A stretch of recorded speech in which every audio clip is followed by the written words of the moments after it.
This is the Be One Change One podcast, where our mission is to help listeners define values, practice integrity, and inspire change. Our vision is to mentor men and empower them to achieve more by taking responsibility for shaping their own lives. He's CAS, an evolving man who has been shaped by adversity and continues to grow through his imperfections. And he's Roscoe, an imperfect work in progress that tries to suck less every day. Between us, we have over 40 years of Air Force fighter pilot experience with countless hours as trainers, instructors, and mentors. Join us and learn to take responsibility for your own life as we dive into subjects from leadership to resilience to vulnerability. Be the one who changes their course. Be decisive, driven, and purposeful. Set the example for others. Lead. We wish we'd had this show when we were younger men. Be the one.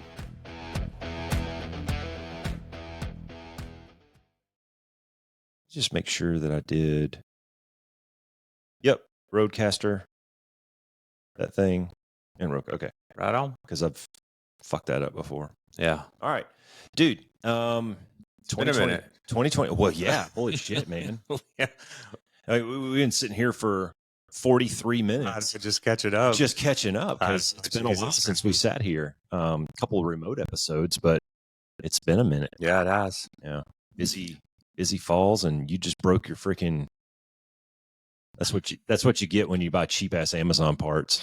It's probably made in Korea or something. Probably. I might be holding my microphone for this one. We'll see. All right. Well, we'll adapt and overcome. Yeah, we will.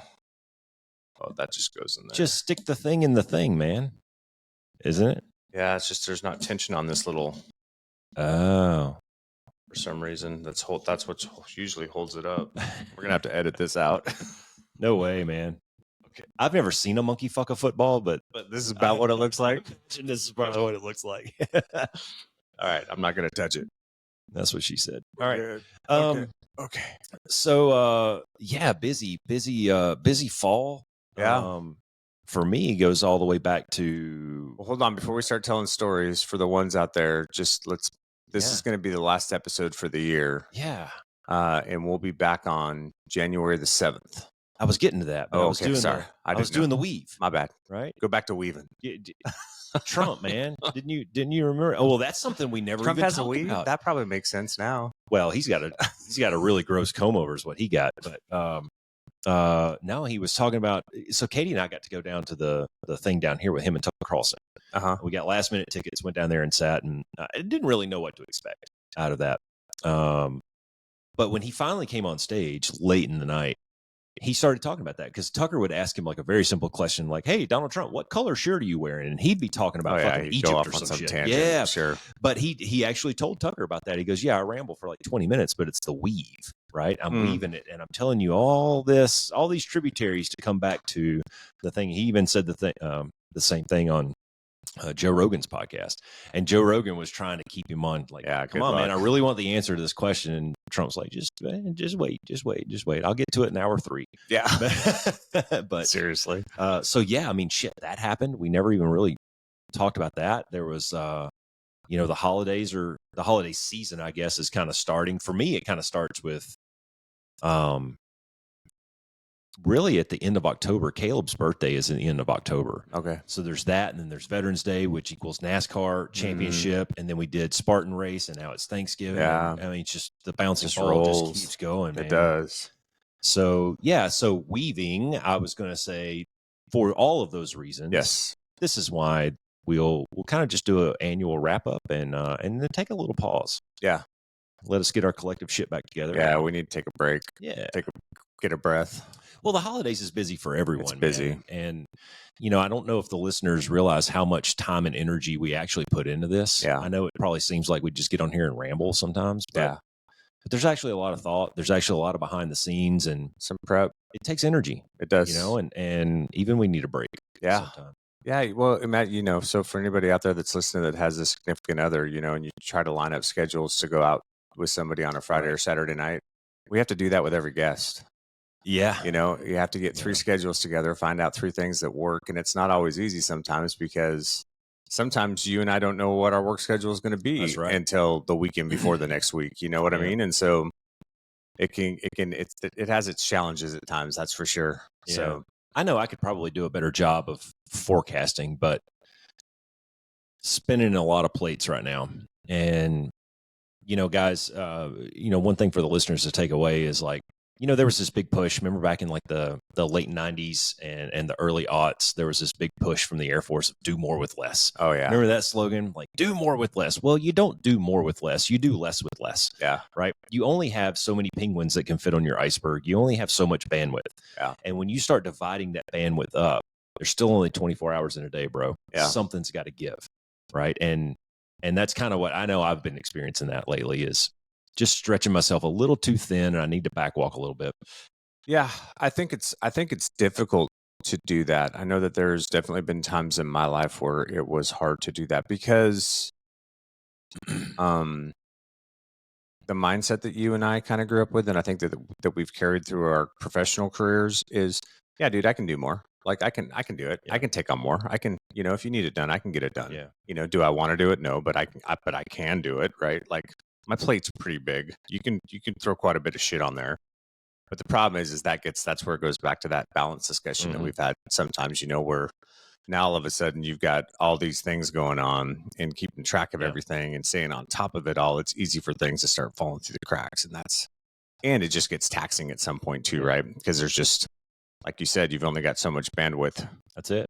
And, you can prioritize the hell out of everything, but that doesn't mean you're going to get to it all. You know what I mean? And then life happens too on top of that, right? And so you have that's always the asterisk at the end. Yeah, right? You have these great laid plans for your day, and then boom, there goes the explosion and the whole thing's shot. And now you're behind on it.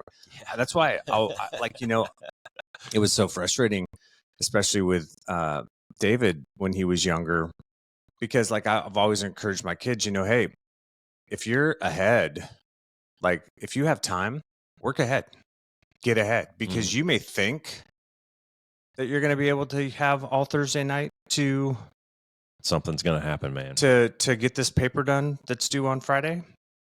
But then guess what happens at soccer practice? You break an ankle, and then we're in the ER until 12:30 at night. And all that time that you thought you were going to have to write that paper, it's gone. So you just never know. Well, so in the spirit of kind of like what we did last year, let's wrap it up. I think we took a little bit more of a linear approach last year because we had the girls here. Yeah, we did. And we talked through some of the episodes, but it was new. Just jump around a little bit here, and what you're talking about, what the kind of the theme of your last little episode there was procrastination.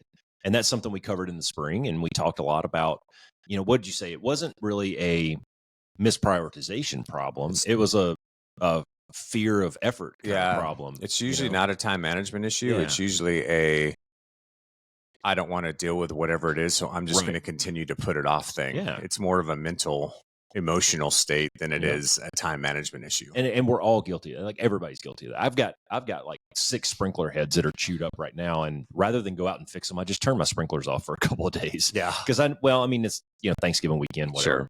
Need a little time, but it's also not 110 degrees out anymore. That's so true. Everything doesn't die in a day. You're right. I should go home and fix that.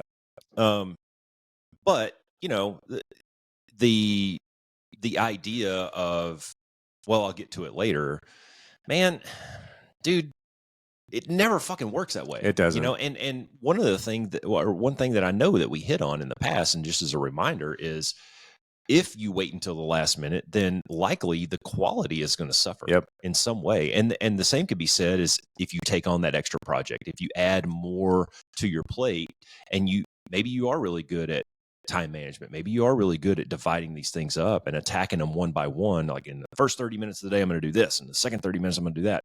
That might work for a while. But how long is that going to be able to work and your quality still be at that level? Yeah. You know what I mean? Yep. And then how long does that timeline get drawn out if you are balancing all these things? There's still only 24 hours a day. Eventually it catches up with you. Yeah, I think so. In one way or another. Yeah. We talked about the champion mindset. That was one of the first episodes of the new year of 2024. We were talking about the champion mindset, and I broke that down into basically 3 things. First of all, you have to have the desire to do it. It's got to be a passion for you. If it's not, you're never going to give it the effort it deserves. The next thing is you have to develop the skill, and part of that skill is what we're talking about, is the management of the project or whatever it is that you're trying to work on.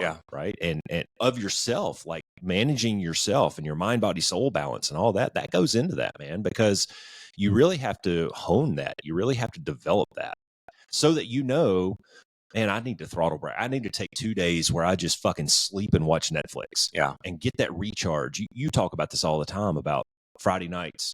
I just need a recharge because the week just beat me down, And then the third element of that is consistency. Consistency over time. If you can do those 3 things, then I think that you can reach whatever it is you're aiming for. Yeah, absolutely. And sometimes you have to develop those things along the way too, right? Like these are all skills that we have to learn. And if you haven't really thought about it in that way before, then start to develop those skills. And over time, as you get a more refined process, you'll get more efficiency, which will then start to save you time. And then you can really start to get after things. Yeah. I mean, practice makes perfect, right? It does. Repetition. The more reps you do at something, you refine those processes just a little bit every single time. And it could be anything from gathering up your shit to go to the gym to your morning routine, getting out the door. It doesn't matter. Like I know down to the minute how long it takes me before when my alarm clock goes out to the time I'm putting my keys in my car. I know down to the minute how long that takes. Well, and I think it's important too, we talk about this on the podcast as well, but like guys, if you're out there and you've got a whole bunch of things that you think you want to work on, pick one thing. Right? Pick one thing and work on that for 4 to 6 weeks. Like pick one thing and try to make it habitual. Where now you don't have to think about doing it anymore. You're just doing it. And then move on to the next thing. Because if it doesn't become habitual and you start to develop a skill and you use it for a week or two and then you don't do it, when you come back to it, it's not going to be very sharp, right?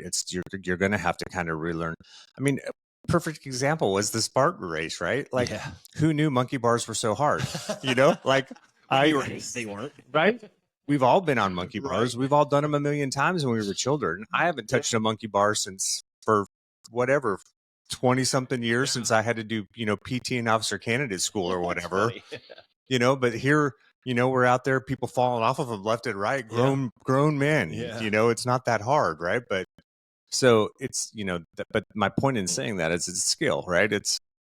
And if you can work on a specific thing or task or skill and get it to the point where it's habitual and it's just part of kind of your daily flow, that's a good point to pivot and then start to work on whatever the next thing is, right? Because if you don't ever get it to kind of something that's habitual or just kind of baked into the cake,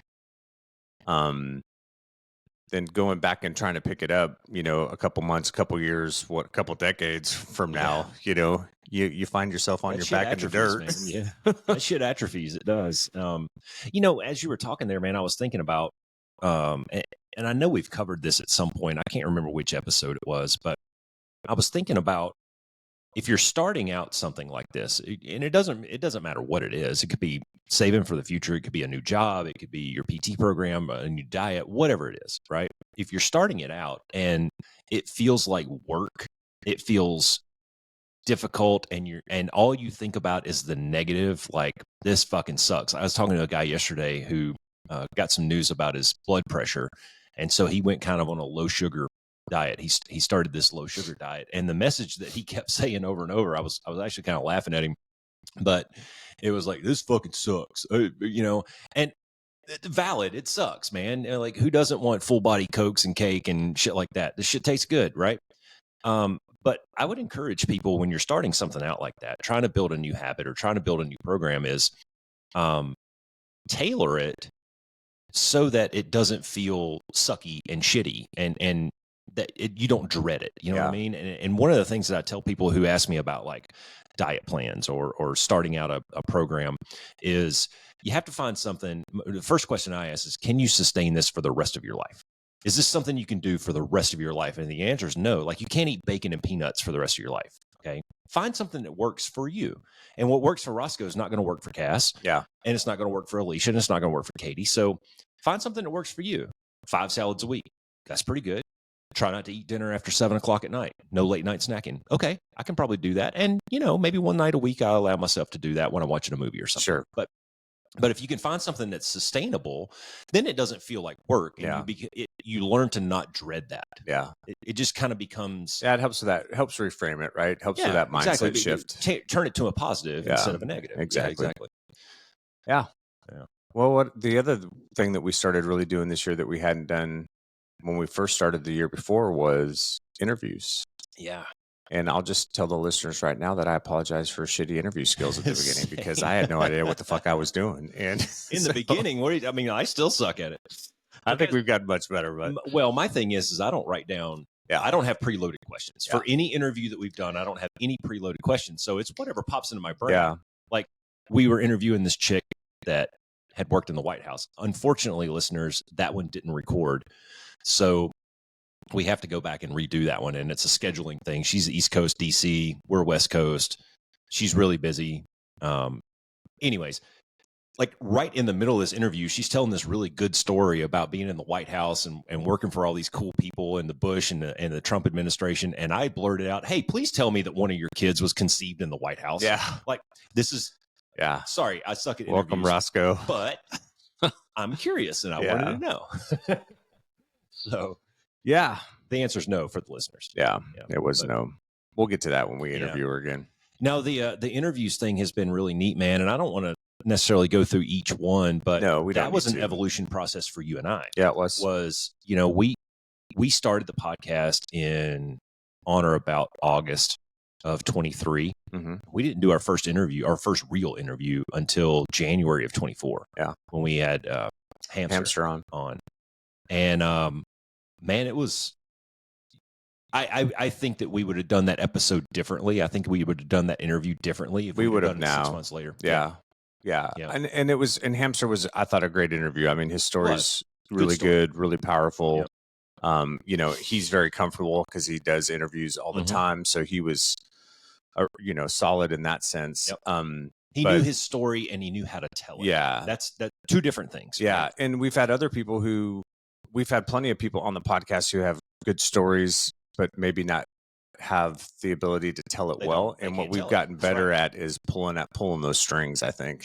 And trying to kind of get down to that more granular level and let them kind of express specifically.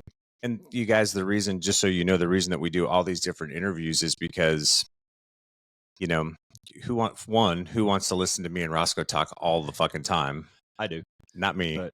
and two, there might be something in someone's story that resonates with somebody in a way that the other interviews don't, or that you and I talking about a specific issue doesn't, right? And so that's why we try to bring different people with different backgrounds and, that have gone through different types of adversity and have, different forms of resiliency. Oh yeah. Cinna put a nipple ring on John Cena. That's my daughter. Sorry. That's how I interview people. It's like Roscoe distracted.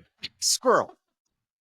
She blinged out my John Cena. She did. She put a nipple. She put a little. she put a little bling on him. I don't hate it, but I think the other one fell off. She have an earring too. She did that a long time ago too. Really? I was waiting for you to recognize it. Well, he's normally kind of turned at a 45 to you, so it was a little harder for you to see. But anyways, that's great. Sorry, squirrel. So, but that's why we do the different interviews and different backgrounds and things like that. It's because we just don't know what's going to resonate with a particular learner, and maybe that one little nugget of motivation that they're looking for, or similarity in a story that they're looking for, that's going to get you off your ass and actually get working after some of this stuff. Yeah, but dude, how many times do you see that in real life though? I mean, in the squadrons, we saw this all the time. Like this, you can have 5 instructors tell you the same exact thing. This is the book answer. This is the technique on how to do this or whatever. But then this one instructor, for some reason, you just really connect with that guy. Yeah.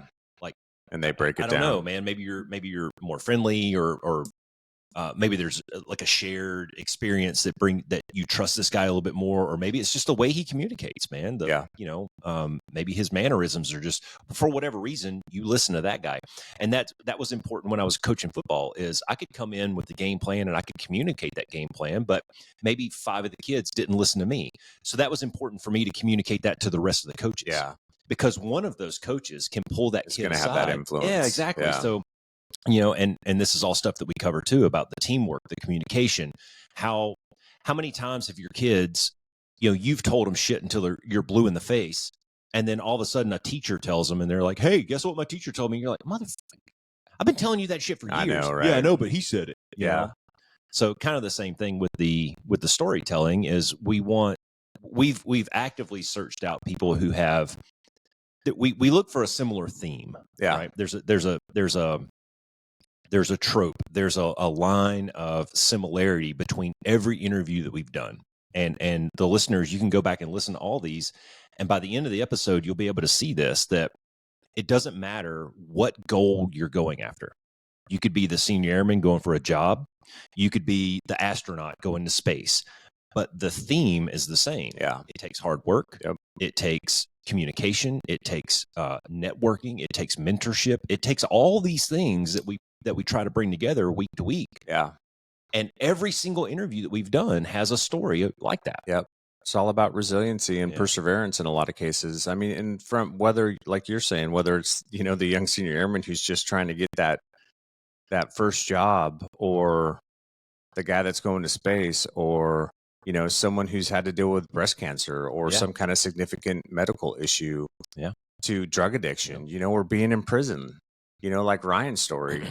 And going through that whole scenario for losing a decade of your life. And then what do I do now? How do I get out of that? How do I rebuild, rebrand, remake myself and become functional in society again? Like good stories, man. Really is, man. And, a couple of them, I don't want to necessarily cherry pick, but there were a few along the way that really jumped out. The Gringos was a really good one. Yeah, Gringos was good. Breast cancer survivor, Air Force 06 retired, like just a really good story of, Fifi's was really good as well. Fifi's is really good. First very female powerful. Thunderbird, White House fellow, and then all of a sudden she gets this crashing news that her health won't allow her to go any further, and those stories, I think. Well, and in Fifi's story too, it was, an issue that she continues to have to deal with on a daily basis, where she's got a 2 to 4 hour window that she has where she's functional. And then, you want to talk about being able to prioritize and time manage when that's your window of opportunity day to day. Like, and she was gracious enough to give us a couple hours, and knowing that probably after that she was going to be wadded up on the couch for a little bit. So, that's really good, man. We've had some really good guests on, I think. And, we've picked a lot from our pool of close contacts who have really good stories. Ice, I see Ice every day at work, but he's got a really good story, of just accomplishing stuff, and all that. When I go back to the champion mindset, for example, Ice, he found his passion in real estate and helping people. And he's just continuing to grow. I don't know how much you keep up with him, but he's adding certifications. He's adding qualifications. He's expanding his business. That's how it works. But he's, our age. Yeah. And he's step at a time. Still, he's still doing this stuff. He's still leaning into it. Well, that goes back to what we talk about as far as like, just, you can't get stagnant, right? Like this is an evolutionary process, whether you're working on yourself or you're working on your professional, the professional side of yourself or whatever, right? It's not, you never arrive. You never get to the point where that's it, you're done, right? Like it's, there's always something else to pursue. There's always a way to improve. There's always a way to get better, to expand, to create, to improve. There's just, it never ends. So, and that can be a lot of fun in some respects too. Like I know Alicia, she's got all these certifications and she's a student at heart, man. She learns so much and she's always learning these new things. And sometimes it's really overwhelming because it just seems like there's just too much out there to know, right? Because it doesn't end. But at the same time, there's a lot of joy that comes from that because, she'll learn something new, some new technique. And then all of a sudden, she'll have a client she can share that with. And then she sees these changes that they're able to make in their life because of it. Or, for Ice, I'm sure, a lot of that feels overwhelming in the moment. And, you're sitting there studying for, or, prepping for a qualification and going through the courseware and all that stuff. Like, how many times have we gone through courseware, right? You're just like, dude, come on, this never ends. But then at some point, right, there's the fruition of that work, that effort that you put in, there's that new skill that you have, there's that new qualification that you've received, and that opens up new opportunity. Yeah. And now the horizon gets even broader, right? And the directions you can go become multiplied. And those are all good things, man. That's the excitement of life right there. I sat down with him after he got this last cert or qual or whatever he calls it, degree, I don't know. I sat down at his desk and we were just kind of rapping about it. And he goes, dude, I didn't realize how hard it was going to be. Yeah. And I was like, yeah, but see, you did it. And that is rewarding. Yeah. You know, you still at nearly 50 years old, if you put your head down, you can do this. You can make change. You can do it. Yeah. You can really, explore the space. Yeah. You know, and you never know when you're going to find something. Like, I mean, I poked around for years until I found something that I really enjoy. Yeah. And it's a lot of work, but it doesn't feel like work. Sometimes you got to play the hell out of the cowbell, man. That's it, man. So you said something in there though that was going to be a good segue into kind of a series of episodes that we did in the kind of the early mid-spring, and we went through goal setting. Mm-hmm. We talked about that a little bit. We talked about planning a little bit, and then we talked about debriefing a little bit. Yeah. I think all those things go together, and you know, just keeping with what you were just saying a second ago, you know, you have an idea. You start with an idea, right? And you kind of, your idea is a big wad of clay on the table, and you keep mashing that idea, and you keep just kind of squishing it and rolling it around. And if you stick with that and you stay brainstorming on it, you stay working on it, keep mashing on it, eventually that turns into a goal. And goals, I think, need to be very specific. Ideas are more abstract, right? I have this idea for this book or this story or this project I want to work on. And then you have to kind of, you know, wad it, smash it, get it down and go, okay, well, now I have it. Let's turn this into a goal and put those attributes on it that we talk about in goal setting, the specific, measurable, attainable, realistic, time-based, all that shit. Well, now that you have your goal written down on your whiteboard or your piece of paper or whatever, stick a plan to it, man. Yep. Stick milestones on it. Come up with all the resources that you need, reach out to people, learn the processes, whatever it is, and then execute the plan.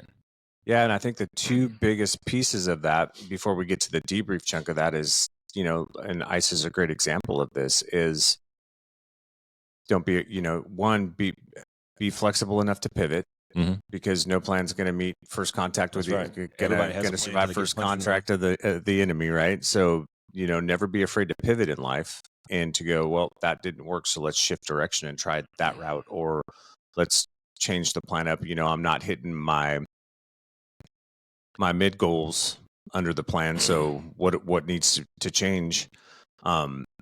So don't be afraid to pivot is the first one, and then I can't remember what the second one is. Just escaped my mind. It'll come to me in a second. All right, so I got one for you, Squirrel. Did you watch the Tyson Paul fight? No. Okay, well, I think we were kind of speaking over each other. It may not have came out, but Tyson had that quote that says, everybody has a plan until they get punched in the mouth. Yep. In that fight, Jake Paul got punched in the mouth in the first round. You know, he was out there and they were doing their thing, and you saw, first of all, I think the fight was 100% fixed. The fix is in. I do. And I've done a lot of research on it. That's what everybody seems to think. I've done a lot of research on it. I watched it live, and I did a lot of research on it after the fact.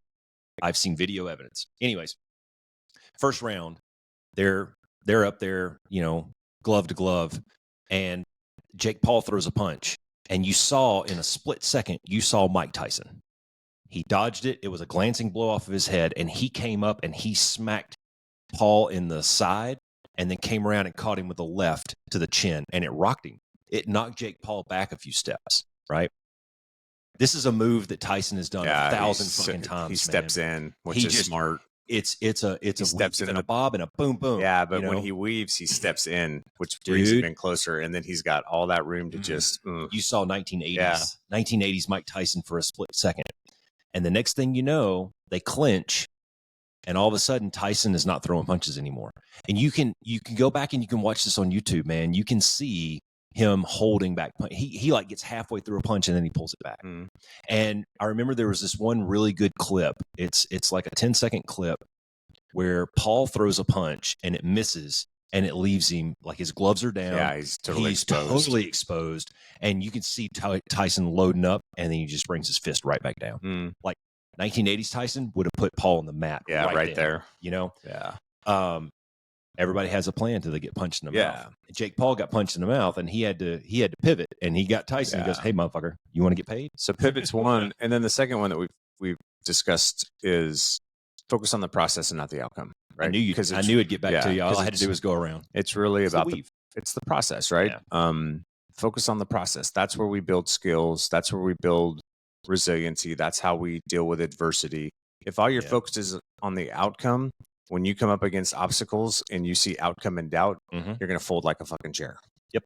So don't focus on that. You're going to get to the outcome. Stay engaged in the process and how you're going to maneuver and pivot. It's like no road up a hill goes straight up the side of the hill. It weaves around. Sometimes it goes back down the hill before it goes back up. You know, there's a lot of weaving, and there's not a straight linear path. So get your mind disassociated from linear ways. Get your mind disassociated from there's only one way I can accomplish this. There's only one way I can get to this outcome. And keep your mind and your eyes open to the opportunities to make adjustments, pivot, and stay engaged in the process. Well, I'm fighting this battle with somebody right now. So we did the Spartan race last weekend. It was good. Great success. Yes. And about 2 or 3 weeks prior to that, I was having this conversation with my middle kid. He texted me one day out of the blue and he goes, "Hey dude, I'm going to the gym." I was like, "Holy shit. Awesome." Right? How can I help? This is great. Right. And so we started this back and forth conversation, and he was telling me, it's just kind of time to make a change. I want to start getting a little more active. He's 22. So, through the conversations, I said, "Hey man, if you're really serious, you should train up and do a Spartan race with me." And he goes, "All right, bet." I said, "Whoa, hold up. Are you serious?" Yeah. And this conversation went on for a week. Yeah. Right. And I finally said, "All right, dude, if you're serious, I'll buy the tickets and we'll get on a training program and we'll freaking go knock it out in February." So fast forward a couple weekends ago, Katie and I are camping down at Fort Huachuca, and we're talking over breakfast one morning, and I was talking about how proud I was of Nicky. He's, this is going to be great for him. He's going to learn a lot about himself. He's going to learn a lot about confidence and failure and all kinds of good stuff, right? Because the three of us that ran that, there were 25 obstacles, and none of us got all of them. Yeah. We came close, but there was a couple in there that were just really hard. Yeah. And to be fair, we didn't train to those specific things. Anyways, at that conversation, Katie says, "All right, fine. I'll do it too." Oh, okay. So we got the whole family signed up for a Spartan race in February, right? And she's really focusing on the race day right now. And I'm working really hard. Katie, if you're listening, I'm working really hard on getting her just focus on the day-to-day, right? We want to find that line, step over it occasionally, but focus on the day-to-day. Get your 5 or 6 workouts a week, make them count. Yeah. And I promise you, we got like 80 something or 70 something days, right at 80 days until race day. You can do this. I promise you can do it. Yeah. But if you're dreading falling off the freaking monkey bars now, then you're going to fail on race day. Yeah. You don't focus on that shit. It's exactly what you were just talking about, man. Let's focus on the day-to-day. What can we do to get better? Well, let's focus on some grip strength. Let's get some kettlebells. Let's do some pull-ups. Let's find some ropes that we can pull shit around and work on that grip and make your hands a little bit tougher and things like that. Yeah. That's a great segue into debrief, right? Because you can't do those things. You can't evaluate what needs to change, what you need to shift, what the pivot needs to be if you can't debrief yourself effectively. That's right. And that debrief is sacred, right? It has to be honest. You have to be honest with yourself. You have to be you have to have some self-accountability, and just get down to the details and the nitty-gritty and be honest. I know it always gets you at the end, doesn't it? Oh, I can't. Oh, that's tough. So good for you, though. It's crunchy. Yeah. Coffee's not supposed to be crunchy. It should be at the end. If it's real coffee, it is. No, anyways. So the debrief. So if you guys haven't listened to the debrief episode, listen to it because it's a good one. It's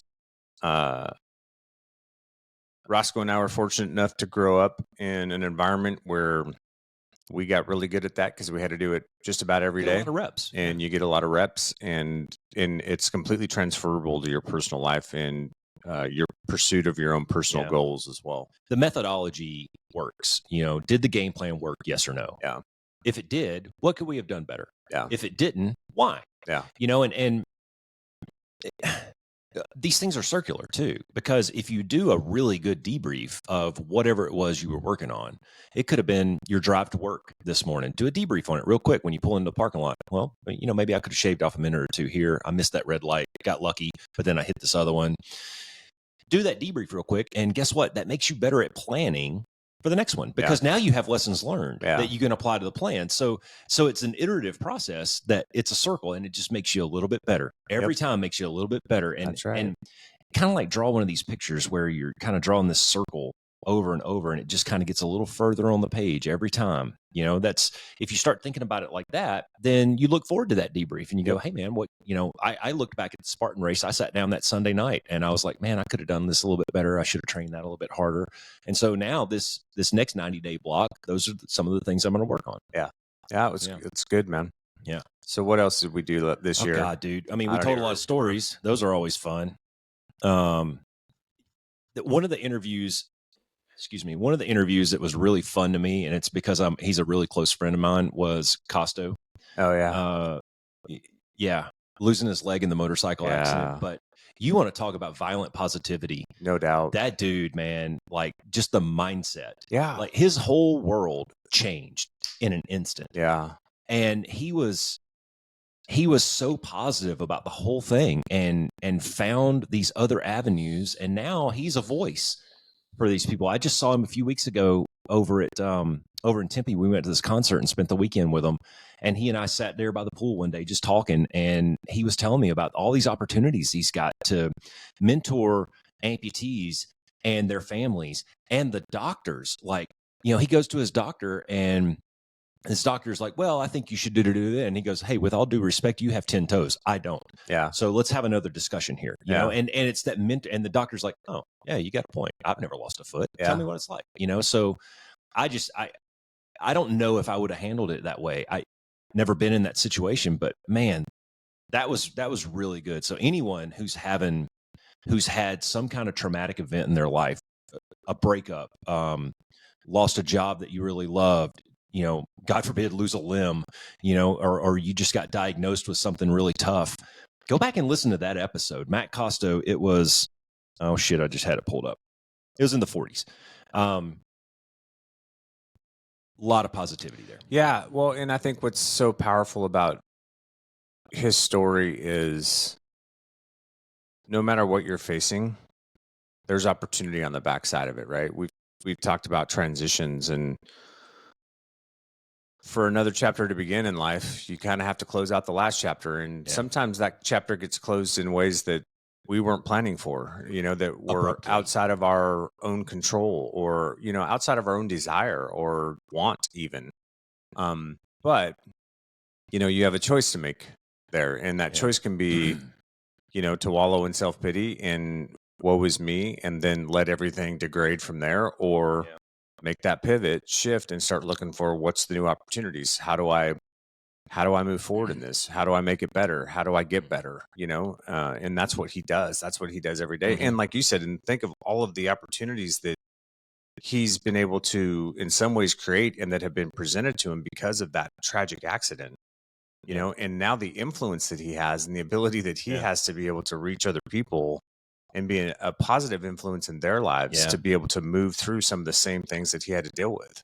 Yeah, I hear it's you. Powerful, man. And one of the big takeaways, mindset. And I have my own story of when this really applied to me that maybe we'll tell at some other point. But attitude is everything. It is. It's mindset. It is. And I had a point in my career where I got some news that I was not happy about, and I had a pissy attitude for a while.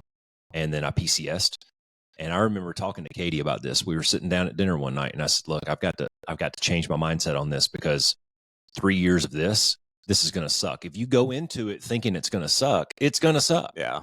But if you go into it and you go, man, I don't want to be here, but what's some good stuff that could happen here? What are some good takeaways? Well, the other thing too is when you are going through life with the blinders pulled down because everything sucks and you believe everything's going to suck, then opportunity that's in front of you, you're never going to see. Miss it. Yeah. You're going to miss it every fucking time. Yeah. You're never going to see it because it's opportunity doesn't always just jump in front of you and go, hey, it's me. I'm opportunity. Yeah. Take advantage of me. Sometimes it's very subtle, man. And if your eyes aren't open and you're not paying attention, which if you're shut down like that, you are not paying attention to any of the externalities at that point, right? You're going to miss opportunity after opportunity after opportunity to get out of whatever the funk is that you're in. But it's so fucking hard. It's hard, man. It is. Dude, guess what? It's hard. I was having this conversation with a cat the other day who's going through a difficult time. And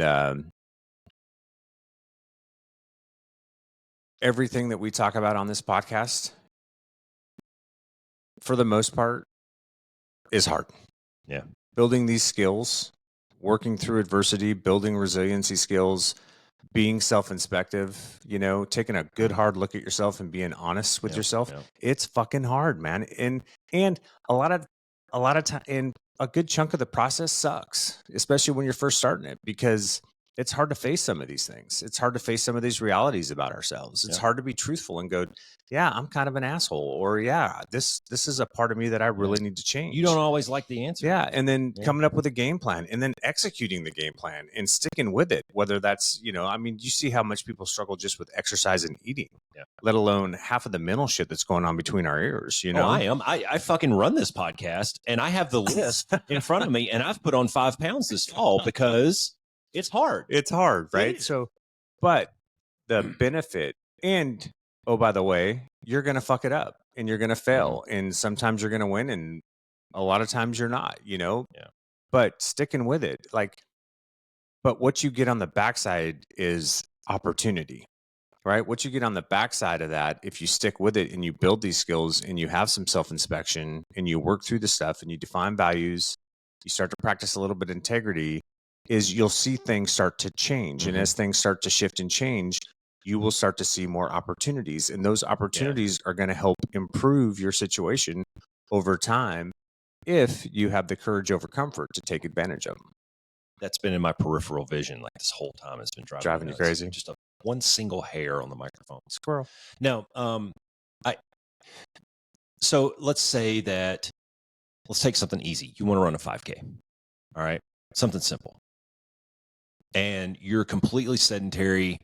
You haven't exercised in decades.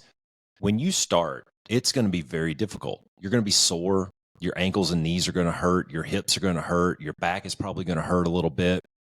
Go back and watch that movie, Brittany Runs a Marathon. Yeah. It's the same thing. It's an iterative process, right?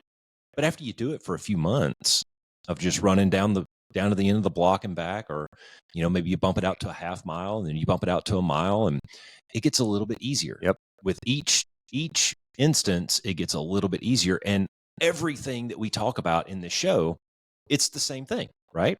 It never gets to the point where nobody is going to go out here and run a 5K and not be out of breath. Yeah. If you're pushing the limits, if you're trying to do the best that you can at it, you're always going to be out of breath at the end. So it's always going to be hard. Yeah. Like you're training for an event right now and you're in fantastic freaking shape. Yeah. But at the end of it, you're going to be tired. Yeah. It's going to suck. Yeah. 13 miles is a long fucking ways. No matter how you think it is. Well, and that's a great point because I am in decent shape, but I've never run a half marathon before. Yeah. And so when I started training for this, I've run 10Ks, but I've never really done more than about 6 miles. Yeah. And so when I first started doing long runs and I was doing 8, 9, 10, 11 miles at the end of that, dude, I'm fucking smoked. Yeah. And my legs are like, I remember the first time I did, I think it was 10, I hit the hour point and my body's like, what the fuck we're done, are we doing, dude? Like, what is this? Like, are we should I be scared right now? Are we running from something? Like, has the apocalypse hit? Like, what the fuck is going on? And so, but then 3 weeks later, that's happening to me at the hour and 10-minute mark. That's because you're pushing out that line. And now it's happening at the hour and 20-minute. And last Thanksgiving morning, I just did 12 miles in an hour and 38 minutes. Fuck yeah, you did. So I'm almost there. Yeah, man. And I got a couple weeks to go. And it's not comfortable, but it gets easier. My point in saying all that, though, is that it's just, dude, you have to train your body to do these things. Your body has, you got to build the endurance, the strength, and it takes time. It just takes time. The same thing is said with every episode that we've done. Is all of these topics, all of these things that we actually put a lot of thought into, and we do some research, and we try to come up with points that anyone can take away and apply to their life, right? This is not cosmic. You don't have to be a PhD or anything. And I'll use my buddy as an example, with the blood pressure thing that he just found out about. Dude, that's a big life change. Yeah. You're going to have to make some big life changes. And there's an old saying out there that says you either pay for your health now or you're going to pay for it later. That's right. So maybe some sugar-free sodas, maybe some sugar-free candy or some sugar-free gum or something like that. Or some exercise. Maybe a walk around the block occasionally, those kinds of things, because that's a manageable, like high blood pressure is a manageable thing. Yeah. You can get through it. It's not going to be the end of you if you choose to let it not be the end of you, but as with all of this shit, it's a choice. Choices. It all comes down to choices. It's a decision that you have to make, and then you have to be disciplined enough to stay with it. Which is a good segue into one of the other episodes that we did, and that was on motivation, the psychology behind motivation. And I've said for a long time, by the way, I saw Doc John the other day, and he wants to come on after the first of the year. Ready. So one of the things that we talked with him was... Shout out, love you, Doc John. Yeah, he's a good dude. I think that there's a switch in the brain somewhere. I don't know where it is or what it's called, but I think there's a switch in the brain somewhere that goes... It switches from motivation to discipline. Right. And I've said for a long time that motivation will get you off the couch today. Discipline will get you off the couch tomorrow. Okay. What we want to do, what we would like to see everybody get to a point is that this shit that we talk about just becomes who you are. Yeah. It's just part of you, man. And every day before you turn the lights go off, or before you turn the lights off in your room, you run through this little checklist real quick of, yep. Okay. Oh, I'll work on that tomorrow. All right. And it can be that quick, or you can track it in a notebook or on a whiteboard or whatever it is. But you want to build this into your system, into your everyday systems, to where it's not work, and you don't require motivation every single day. Yeah. You're always going to need that at some point. Yep. It's going to be raining or cold or windy outside, and you don't want to go for that 12-mile run. So you have to watch a David Goggins video and have him call you a pussy a few times before you put your shoes on. Sometimes we all need that. But what we'd really like to do is go from motivation to discipline. Yep. And the discipline piece of that is, this is just who I am. This is part of me. The day after the Spartan race, I was sore. I was tired. My knee hurt. My back hurt. But I got my workout in. Yeah. Because that's who I am. This is what I do. I work out every day. I do something every day. Maybe it's a long stretching session, or maybe it's just some easy bands, to work on mobility just to get the muscles loose. But that's who I am. That's what I do, right? And I would encourage all of the listeners to pick one or two things, start small, and work on it for a few months. And I think that at the end of that time frame, whether it's 90 days, 120 days, whatever it is, you'll find that thing that you started on day one is not that difficult anymore. Well, you make it habitual, right? That's right. Yeah. Just like we were talking about earlier. And and it just takes effort, and sometimes it's going to suck, and sometimes you're going to have setbacks. And like Alicia is getting ready to run her first 10K. Hell yeah. And she's not a runner, man. She used to hurt her knees all the time, and she just decided, you know what, I'm just going to take it easy. And she started with kind of a little run walk program where she would, run for a little bit and then walk for a little bit. Yeah. And she just went to the gym the other day and did 5 miles on the tread, and she went through a period where one of her knees were bothering her, and we're in our 50s, so that doesn't help. But, but those are the aches and pains that come with that's how you condition your body, right? Your body's going to go, I'm sore because I'm not used to you doing this to me. Yeah. But when you go, well, I'm going to do this to you, so figure out, right? And keep going. And dude, she's on her way. Like, she's almost there. So it's awesome. And you can do it. Like, that's what if I had to say one thing to the listeners, what I want to tell you is, you are more capable than you think you are. Yeah. And you can, whatever it is, you can do it. That doesn't mean it's easy. It doesn't mean it's not easy, and it's not going to be, regardless of what it is that you're trying to work on. A relationship, forgiveness, running a 10K. It doesn't matter what it is. It's difficult. It's hard. But trust me when I say, man, because I've made all these fucking mistakes. the more you do it, the better you get at it. Yeah. Yep. It gets a little bit easier. Yep. You know, you can power through running 100 yards. And tomorrow, maybe you run 110. And the next day, you don't run 120. And it's like you were talking about the other day, you know, you push through those baselines. And when you do that, you just move the baseline. Yep. Man. You move the baseline. And here's where that debrief comes in, right? It's all circular. Big O knot. This is where it comes back, right? When you go out for a run, and she ran 5 miles, okay? When she debriefs that and she goes out for her next run, she's now got this thing in her mind that says, fuck, I actually can run 5 Yeah, miles. I can do 5. Now I know I can run 5. And if you don't run as far as you know you can, now you feel like shit. Yep. Right? Well, I kind of phoned that one in. And I'm not saying, guys, I'm not saying go run 5 miles every day, but maybe you go back to debrief, right? And you go, okay, well, I didn't get the 5 miles today. So why? Well, I didn't, didn't hydrate. I didn't hydrate properly. Fuel. Yeah. I wasn't fueled properly. You know, I staying up until midnight drinking probably didn't help. You know, whatever just as not that she's doing that, but just as an example, right? For somebody out there. Yeah. You know, you can go back to that debrief and you can go, okay, well, what was the difference this time from the last time? And so how can I prepare better? How can I make sure that I'm ready and my body's ready for what I'm asking it to do, or my mind's ready for what I'm asking it to do? Guess what that's called? That's called planning. Yeah. See, debrief, planning, they go hand in hand. It's a process. And in a big old circle. It's a big old knot. So I really like this wrap up thing because all of this shit ties together. And the next thing that I was going to tie into this was going to be, we did an episode on book recommendations, and I brought a book in. I really wanted to bring Atomic Habits by James Clear. We did several weeks after this, we did a really kind of a deep dive breakdown into, oh shit! Now the name just escaped me. What was that book? Hidden Potential. Hidden Potential by Adam Grant. And he's a big brain, Harvard PhD, lots of letters after his name kind of guy. But that book, we talked about it. It's a little sciencey.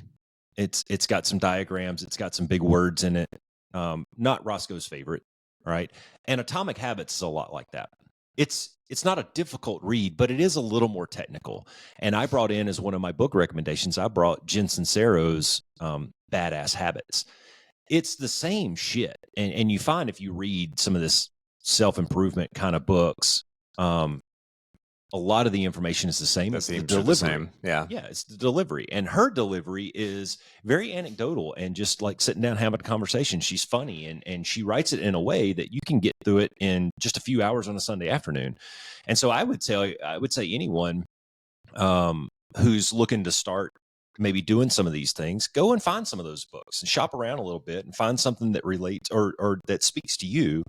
Jen Sincero's books, she has a whole series of the Badass series. They're easy reads. The information, get a pen and a highlighter because it's really good information in there. And then you brought some really good ones in there. I thought that was a really good episode. Yeah, that was fun.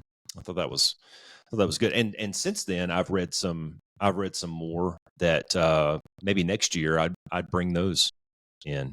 Yeah, we'll have to do that one again next year. Yeah, heck yeah. We went through a 2-part series on emotional equity. Emotional intelligence. Or emotional intelligence. That's right. See, I fucked it up even after 2 episodes. That's all right.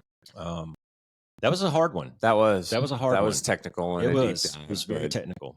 But I felt like it was important for us to go through because that word gets thrown around a lot, and I don't think there's a lot of understanding around exactly what it means. It's probably valid. And it's kind of part of the vernacular that we have now in different respects. But I don't think a lot of people actually understand what emotional intelligence is and what it's not, and how it kind of the 4 parts that it breaks down into, and how they build on each other, and how, oh, by the way, it all starts with self-inspection. And so, so that was more, thank you for allowing me to do that, because that was good. I think in particular as men, we hear these terms, maybe from our wives or our girlfriends, and we're like, yeah, whatever, emotional intelligence, but it's important, man. And so I that was a way for me to break down and distill, because if you don't like technical stuff, don't read that book. That's a hard, because that book's not an easy read. It's a hard topic to not be to not get into some of that stuff. Yeah. You have to. Well, it has to be backed up with research, or it doesn't. Exactly. It has no validity to it. Right? It's just subjective at that point otherwise. So, but you know what? You just made a comment in there where you were, the foundation of it comes down to self-inspection. And we did an episode on balance and self-awareness, right? And so all these things, like, it'd be an interesting project for us to do is go out and list 1 through, where are we on, 79 or so? 1 through 79, list the episodes out, and then try to put them in order. Because we don't necessarily do these in order. We kind of jump around and keep it fresh, you know, and it's like, shit, you know. But if we were to put it in order, I would say that balance and self-awareness would have to be up towards the top. Yeah. Because I think when you do any of these things, whether it's picking a new book or starting a new program or listening to the show or whatever it is, you have to kind of keep that in the back of your mind. Well, it has to start with self-inspection, because if you can't be introspective, then it really doesn't matter what you're attempting to do. You're not going to do it very well. Yeah. You know, if you don't have the ability to be honest with yourself and look at what you need to change, then how are you really going to substantively make that change? You know, and you may be able to build some skills along the way, but you're not going to really know how to apply them, or maybe where to put your focus with them to actually make things better. You know, you're going to have all these blind spots that you're just not aware of. That's 100% valid. And then the balance piece of that is, let's say that you go and you identify 10 or so things. Man, working on all 10 of those is going to be very tough. Pick one. You know, and you and I were just kind of rapping in the pregame about some shit that I've got going on right now. And I'm finding it hard.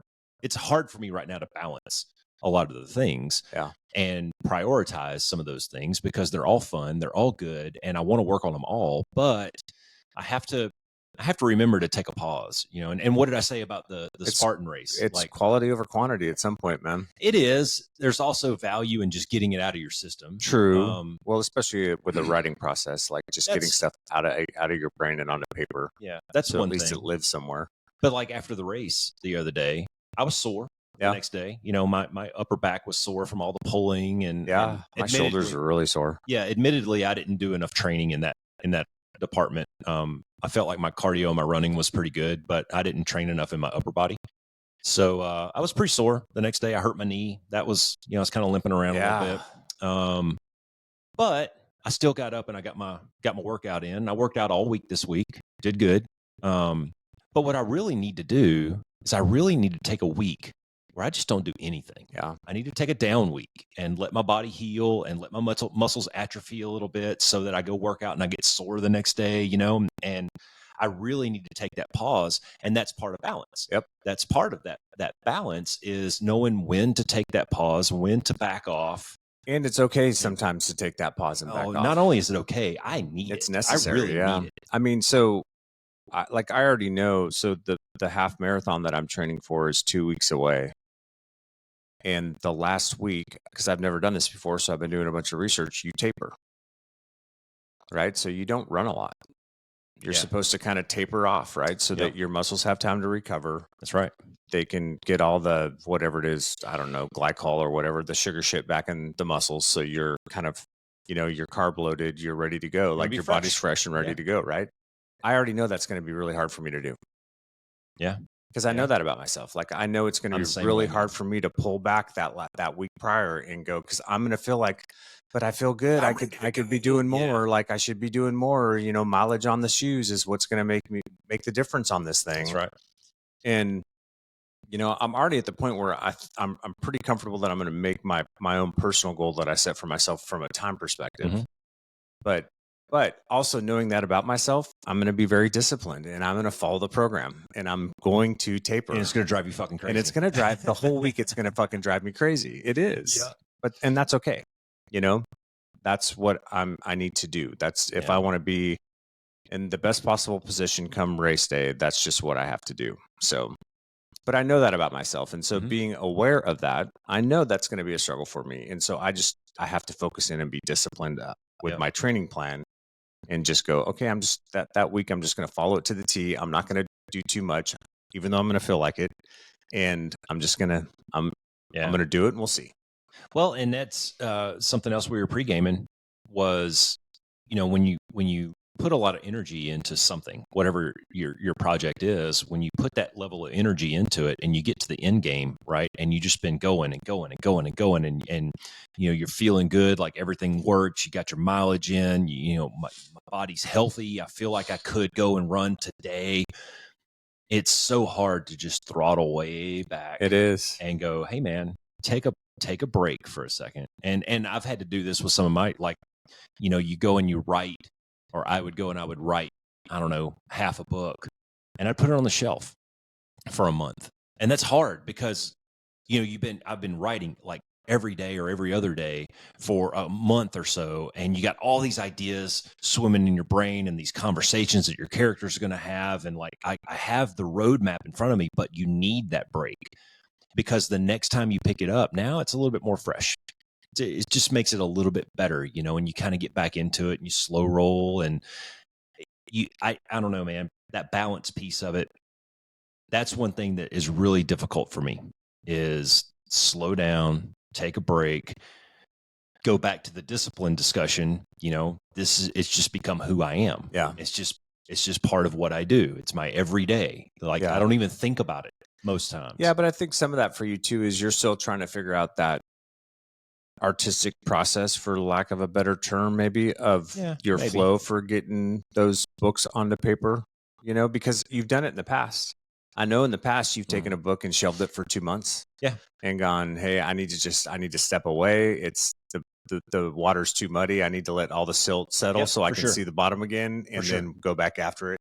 So I think that's one of those things it's so hard to put it's so hard to define that. It is, because it's not as objective as, say, training for a marathon. Exactly. It's a little more subjective. It is. It's a little more subjective. It's a little more creative. It's a little more artistic. And that muddies the boundaries or blurs the boundaries a little bit. But I've found that, so I'm balancing 3 right now. And I've got 3 more ideas in my head of things that I could start right now. But I've got 3 that I'm balancing right now. And when I pick up my laptop in the mornings, I just have my coffee. Maybe I read for a little bit. I'm feeling good. Fingers are loose. Which one do I work on? Yeah. That's the hard part. Yeah. It's like, man, I could dive into any of these right now. So I'm still learning a lot about this process. I've only been doing this a couple of years. So. Yeah. Well, that's part of the debrief process too, right? Maybe it's I focus on one until I get to that 50% point, and then I can shift, or maybe it's 60, maybe it's 70, maybe it's 30. Who knows, right? Oh, and then you get this curveball that says, hey, have you ever thought about doing this? Yeah. Oh, fuck. Okay, let me go back to formula, and I'm going to shelve these 2 and start on this one. And yeah, it's crazy. Gosh, holy crap. Richard Fox was a really good one. Yeah. He's an author. Not to stay on that line, but one of his things was passion and purpose. Yep.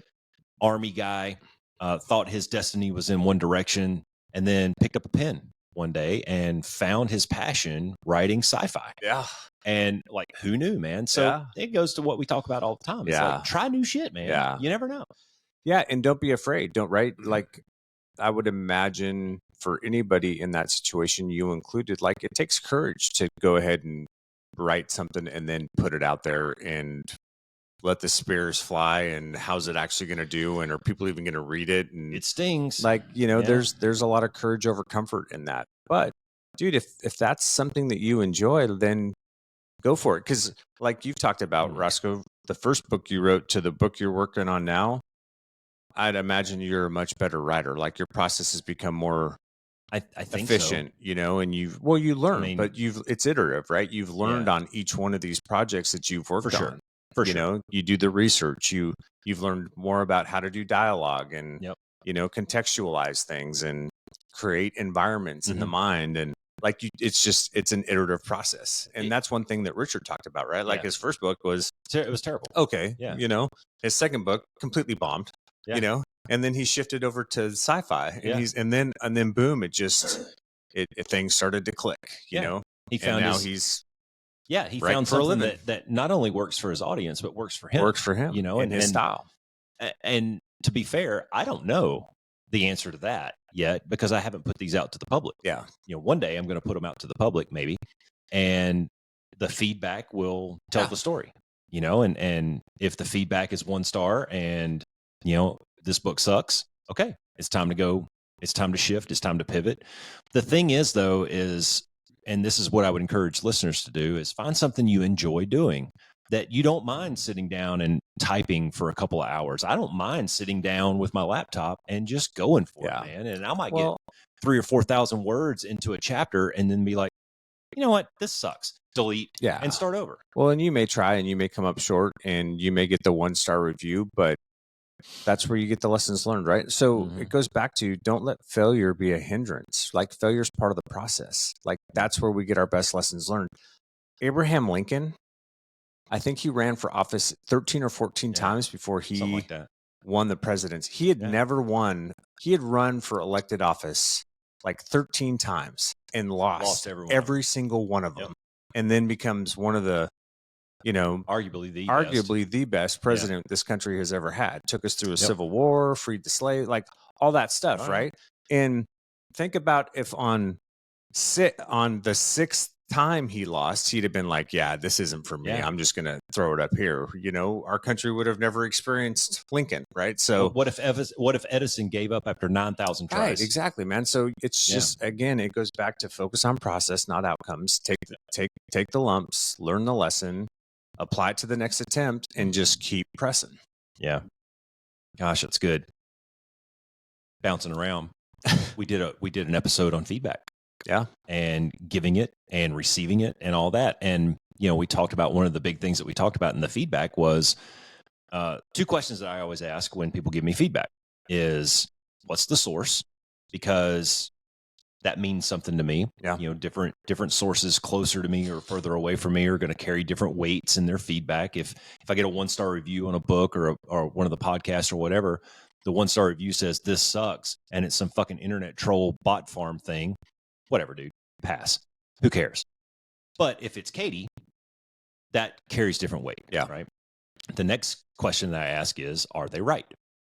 Yeah. Because even the bot farm from Russia internet troll, he might be right. Yeah, it could be valid. It could be valid. And you may not like it. It may sting, but it could also be correct. And it could make your next iteration, your next version a little bit better. That's right. So I've got one of my books out right now to a few trusted guys that are listening or reading to it / listening to it. And I'm looking for big picture feedback. Like, does the plot line make sense? Do the characters make sense? Is the interactions, are they good and well developed? And big picture stuff, the cliffhanger at the end or whatever it is. And I'm anxiously awaiting their feedback because I know some of it's going to be like, Roscoe, this doesn't work. This is terrible. Okay. How can I make it better? And these are guys that I know read a lot in the genre that I'm writing and have the experience. And so when they do give me that feedback, I'm going to weigh that, accordingly because they come from a position of a certain amount of experience. Yeah.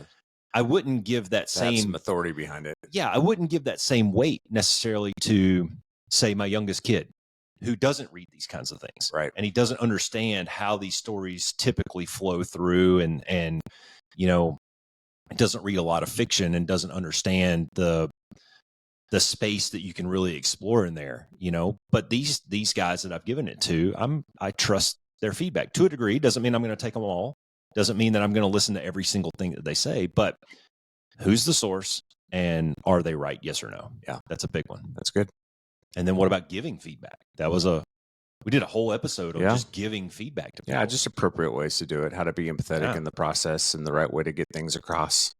The big key, not being personal and, no vicious personal attacks when you get feedback. Just be honest and transparent and empathetic and ask questions and, Try to avoid ad hominem attacks. Yeah, if you're somebody who's in a position that has to provide feedback to people, let's give that episode a listen. It'll give you some good tools. Did your parents have any kids that lived? Probably skip that one. Yeah, go right to the meat of it. That's part of you ran down your mama's crack. You're right. That whole thing. Yeah. There was an episode in here. I'm just kind of scrolling down them. There was an episode in here that we called the No Topic episode, and we got off topic that day. I think we had something that we were going to talk about, but then we just ended up talking and bullshitting. So this is what happened, you guys, and I'm sorry because this is like so. See, here's growth right here. Like, dude, that episode was actually really difficult for me in a sense because I like to have a plan. I like to have a specific topic. I like to prepare for our topics. I like to know I spend a lot of time and thought about what I want to say and how I want to convey the points and all these types of things. And so we sit down to do, and I don't remember what it was we were going to do, but we sit down, we have a specific topic we're going to talk about. I've got all my notes prepared, laptop's open, I'm ready to go. And Roscoe sits down and he starts off on, and I give Roscoe this grace because he usually weaves it. I guess that's a thing now. Yeah, I never did. Weaves it back. And so he starts off on this story and I'm thinking he's going to weave it. And it never came back. And 45 minutes later, we've had this whole conversation that's been recorded. And I'm looking at him going, well, fuck, dude, I guess this is the episode. So it happens. Yeah. It happens, and it takes all kinds of kinds. Yeah. Right. And I say this a lot. I say it in shit. I was just having this conversation with a guy in the sim the other day. I was sitting there and I had another guy from another company was sitting there with me and we were just kind of bullshitting about some stuff. And he made a comment about another dude. And I just looked at him. I said, hey, man, it takes all kinds of kinds. Yeah. And that's when I told him I was a Wizzo and not even a fucking F-35 guy. And yeah. So let's just, back off of that. And in some ways, I think that topic or that episode is good to release too, because it was really just you and I having a conversation about some of the stuff that was going on in life at that point. Right. And and guess what, you guys, we struggle with this shit too. Like, we don't have the answers to all the questions and, we fuck it up on a daily basis, just like everybody else does. Right. And we struggle with our own shit and the same things and the messaging that we've had growing up, or, the imposter syndrome stuff that's messaging that you've had prior in your life, or any of those things. Right. So we're nugging through all this shit too. Yeah. And I think that episode was a good reflection of that. Like, hey guys, we're in this with you. Like we're in the fucking arena getting the shit kicked out of us too on a daily basis. I think that's and trying to fight our way through it. I think that's important because, the few people that do listen to us, and I listen to podcasts. I listen to all different types of podcasts, man. I listen to guys telling stories. I was listening to one on the way over here about one of the chicks that worked for DIA that helped hunt down OBL, and really fascinating story. And I like to listen to all different types of stuff, man. And I think I don't want to put words in anybody else's mouth. Sometimes I think that these people are on some kind of pedestal or they've got it all figured out or whatever. And I'm here to tell you they don't. Yeah. Right. Life happens to everyone. And we spent 45 minutes of a pregame today fucking talking about how our lives are crumbling around us in a lot of ways, and maybe it's not anything that we did necessarily, but it's the interactions that we have. Yeah, it's those connected to us. It's people in our circle that are having problems, and then we feel empathy for them, or whatever it may be. Yeah. And guys, listeners, just know that this shit happens to everyone. Yeah. Yeah.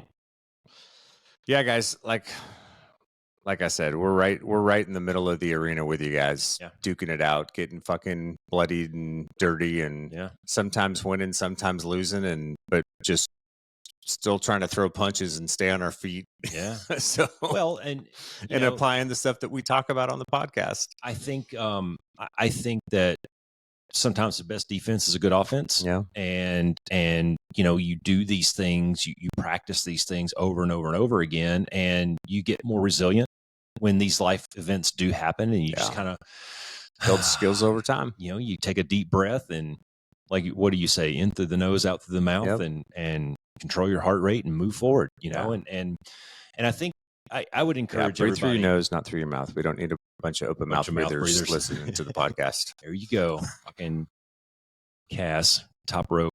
And as we approach 2025, this will be the last episode of 24, and 2025, new year, new jet, new day. Yep. Kind of mentality, and time to get after it. I hate the idea of New Year's resolutions. We covered this last year. We're going to cover it again this year. Talk about it again. Yep. And I say that if you're sitting here on December 1st talking about, well, on January 1st, I'm going to da-da-da-da. No, you're not. Start today. Yeah. Start tomorrow. Like get your plan together today and just start. Get after it. And you're not going to go out and run a half marathon today. Nope. But you can run to the end of the block and back. You can go for a walk with your dogs. Yeah. Get out and get some sunshine on your face. Get some of that UV light in your eyes, and get sunburned a little bit. Get your lips chapped some. Just start with some of these things. That would be my encouragement to people. Don't wait until January 1st. Just fucking do it. Yeah. Yeah. Just get after it, man. Like I said, you're more capable than you think you are. Yeah. You have more capacity. You're smarter than you think. You can figure this stuff out. It takes work. It takes effort. It takes discipline. It takes mindset and the right attitude. It takes losing to win. But you can do it. Yeah, you're gonna have setbacks, but that's okay. Build your circle of 5. Find the right folks. Get a support system around you, and go.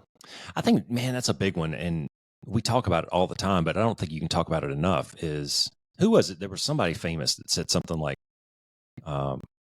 "Show me who you hang out with, and I'll show you who you're going to be in 5 years," or whatever it is. Something I'm paraphrasing. But yeah, man, it's so true. The company you keep will define you. It will. And I know I've load shedded some things in recent years. Yep. Get rid of some of those people who are holding you back, or have messaging that's not concurrent with your goals, or whatever. It doesn't even have to be negative messaging. No. It just, if it's a distraction for what you're trying to work on, then, curb that. You'll find, if you dedicate yourself to this process, you'll find that there's things that'll shift, and there's things. It's like it may have been Tyler Perry. I don't know. Somebody said this though. Like the best analogy that I've heard is, so like when the space shuttle used to launch into orbit, right? You had the 2 little boosters on side of the main booster, and at a certain altitude, those 2 boosters pop off, and they fall back to Earth. If you're on a trajectory up, boys, there's going to be some things that can only go so far with you. That's right. Yeah. And at some point, they're going to pop off, and it doesn't mean they're bad. It doesn't mean they're not useful. Yeah. It doesn't mean they didn't help you get to that altitude. But there's going to be things that are going to pop off and fall back. Yeah. And that's just part of the. There's some people are going to be able to continue on that path with you, and some people are going to fall to the wayside. Mike Burke talked about that. Yeah. When he made Command Sergeant Major.